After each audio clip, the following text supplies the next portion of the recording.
All right, so let's look at what I have for a lesson plan. Okay, so my lesson plan, if it was shorter, all the pages will be connected together, but because of the length of writing that I have, it kind of separates. So my top page is my name, the subject I teach, which is reading and language arts, and the different classes I teach, which 1A, 4A, 5A, 2B, 4B, 5B, 3A, and 1B. So A represents Monday and Wednesday classes, B represents Tuesday and Thursday classes. Friday, it just rotates every week. It's an A day, one Friday, then the next week it's a B day, then A day, then B day. So Fridays switch up between A and B.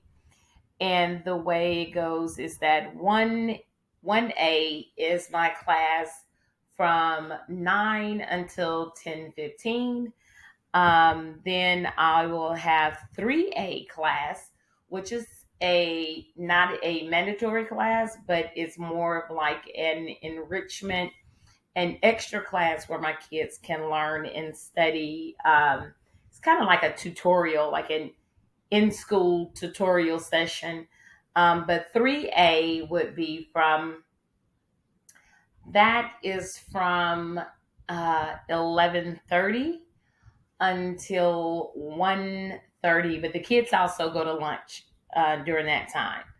So they'll go to lunch at 12:15 and then they'll come back at 12:45, and then I'll turn around and I'll go to 4A class, which will come at their class start at 1:30 and ends at 2:45, and then 5A class will be from 2:45 until 4 o'clock. So, and that's pretty much the same as far as the classes for 1, 2, 4, and 5B. I do get a 1 hour break to attend a meeting, do paperwork, run copies, plan. But most of the time it is, or call parents or whatever it is that I need to do. But most of the time it's locked up in a meeting and then making copies and doing paperwork.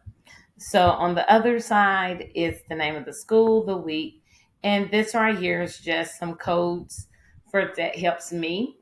It is not required in my lesson plan, but our district loves to give us these. Oh, let me do this again. Love to give these little codes right here.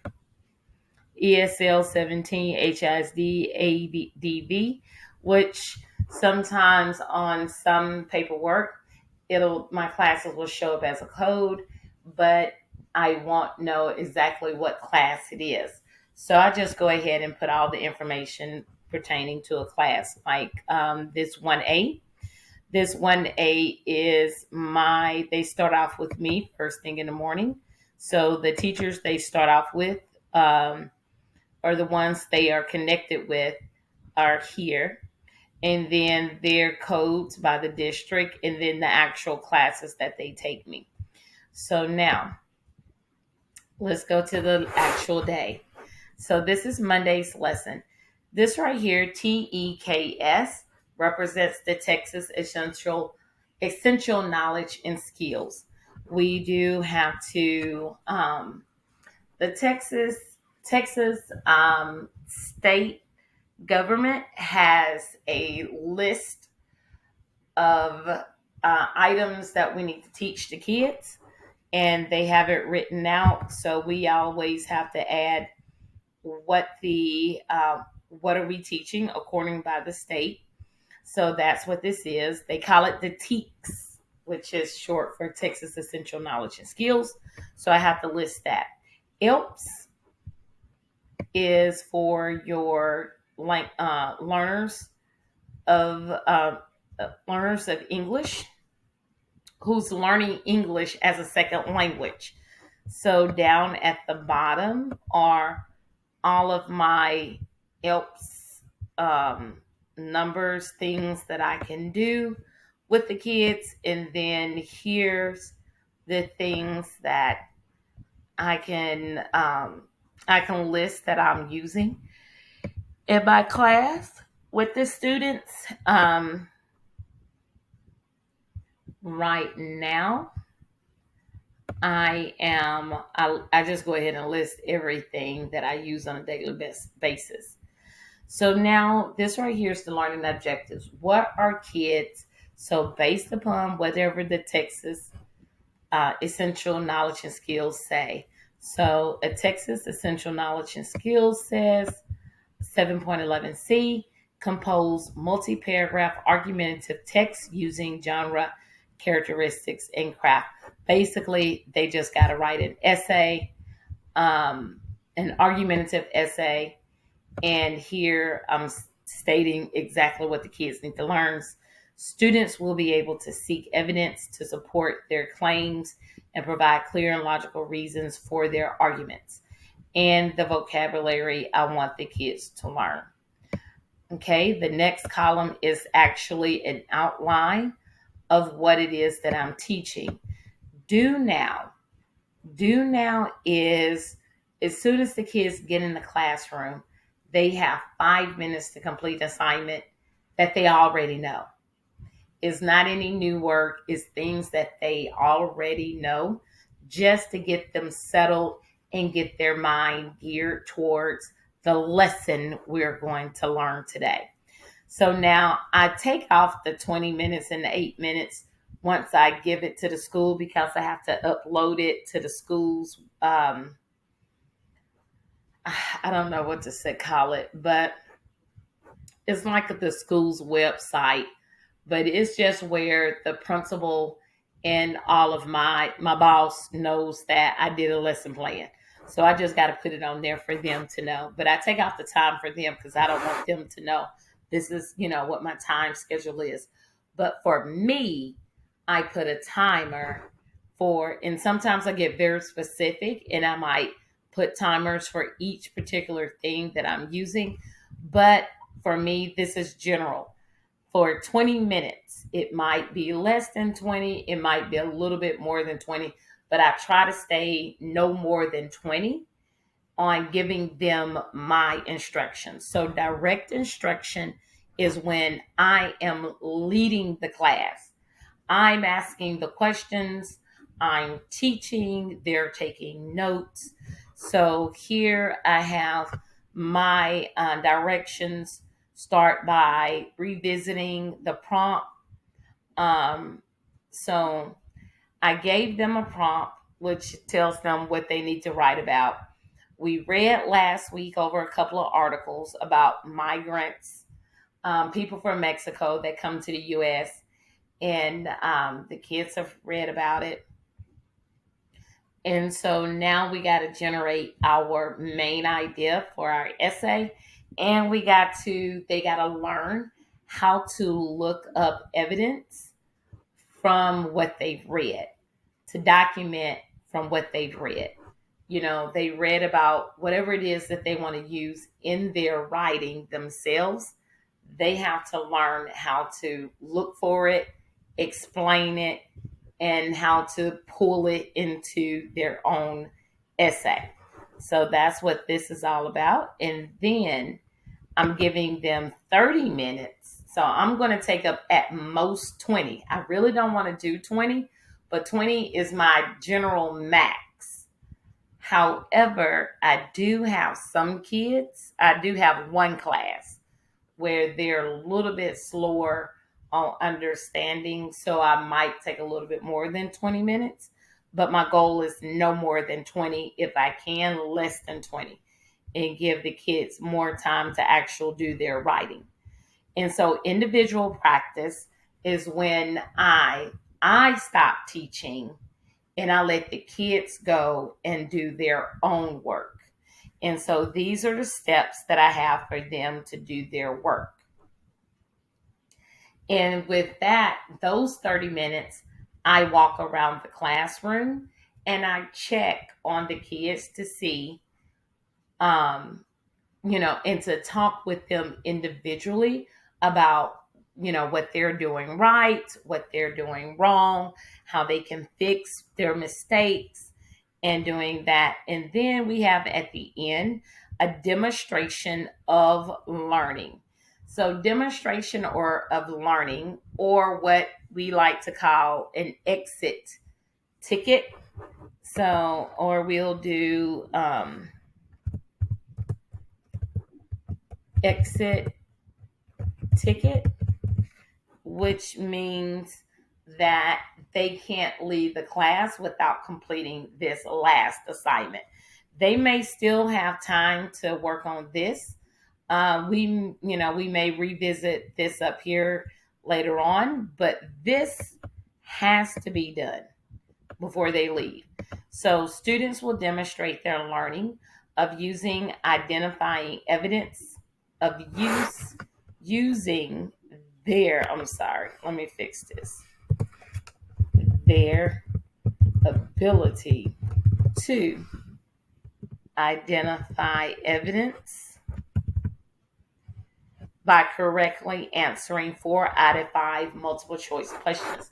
So I'm going to give them 5 questions where they have to pick A, B, C, or D as their correct answer. They'll be given choices to pick, and they have to do that before they leave. That lets me know. And the questions will be on like information as far as like how to look for um, things in an article to pull to back up their topic as far as their writing is concerned. And then the red down here is for that in school tutorial class, that 3A and 1B. It's not a lot here because it's not a mandatory class. It's not the main class. It's a tutorial. So I just fill out what we're going to do. And I'll be honest with you, the kids are not used to using semicolons, and they're not used to using certain words when they're making compound sentences. So all we're going to do this week is make compound sentences in that class. We're just going to practice, and we're just going to drill and drill and drill compound sentences after compound sentences several different ways. So now this right here is new to our district. This right here is different strategies they want us to use for teaching. So yes, so this year down here. So this right here is for it's our go-to page, and it gives us all the codes and the information that we need to have in our lesson plans. So right here is our English as a second language. So all this right here is the information we will use for the kids who's learning English. This right here is for our kids who have high IQs. They've been tested, and they've shown to be above average as students. We call them GT, gifted and talented. This right here is the strategies that our district wants us to use. And this right here, different strategies for speaking. These right here are our reading and writing strategies we use. We help the kids use and writing techniques that we can use with the kids. But this is our writing strategy to help the kids learn how to write an essay, and for the kids to be able to find information when they're reading. So those are our strategies. And this right here, this page is more in depth as to what we do with our new speakers of English, new listeners, readers, and writers. So our kids who are learning English for the first time because they speak another language, this right here are the strategies we have for that.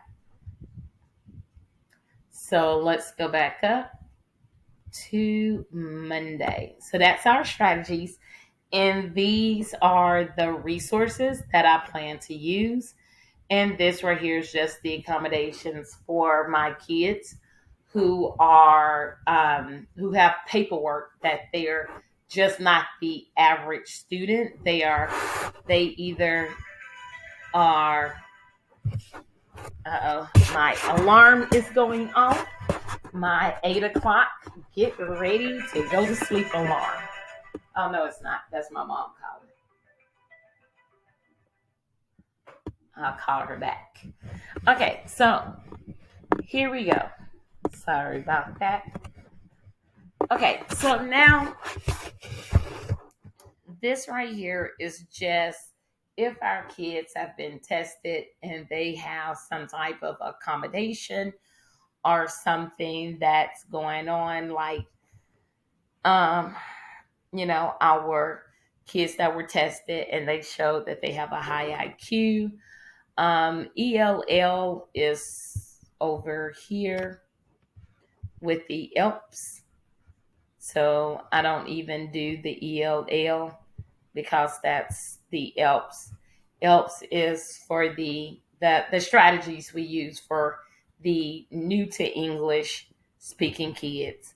In 504, those are the kids that are considered to have medication for their behavior, medication for ADHD, medication for depression. So, what are we doing with them? But I usually just have that all separate.